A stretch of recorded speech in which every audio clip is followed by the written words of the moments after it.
Europe 1. Écoutez le monde changer. Dernier week-end de liberté donc pour se déplacer, même si la règle des 10 km va s'appliquer à tout le monde à partir de ce soir 19h. Mais il y aura donc une tolérance tout ce week-end de Pâques, surtout si vous avez décidé d'aller vous isoler dans une autre région ou si vous emmenez vos enfants chez les grands-parents. Pas besoin d'attestation en journée avant 19h jusqu'à lundi. Les contrôles commenceront mardi. Marion Gauthier, vous suivez depuis ce matin ceux qui quittent la région parisienne. Vous êtes arrivé dans le Perche, à 110 km de Paris, sur l'autoroute A11. Alors, qu'est-ce qui motive ceux qui prennent le large et est-ce que ça circule beaucoup d'ailleurs ?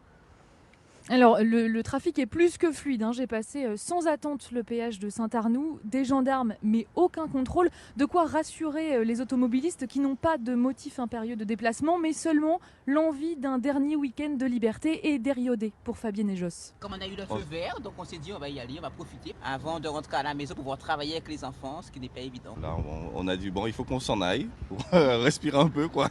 On n'avait pas le choix. Et plus la destination approche, plus le temps des pauses diminue sur les aires d'autoroute. Un café et on repart aussitôt. Ça roule ma poule. Monique, elle est 88 ans, flamboyant, les paupières argentées et le sourire jusqu'aux oreilles. Elle rejoint sa fille en Bretagne. Il y a les crêpes, il y a le phare, il n'y a que des bonnes choses et les gens sont sympas. C'est long toute la journée tout seul, alors je vais aller un peu me ressourcer.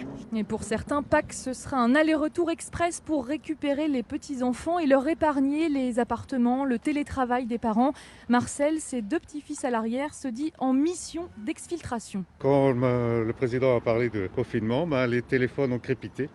Qu'est-ce qu'on fait? Comment on se débrouille? La décision a été vite prise. Les petits-enfants sont tout contents de venir en Bretagne. Et les grands-parents, ils sont contents aussi. Bien entendu, on va faire des efforts. Mais il faut trouver des solutions de long terme, car beaucoup doutent que ce confinement troisième version ne dure qu'un mois.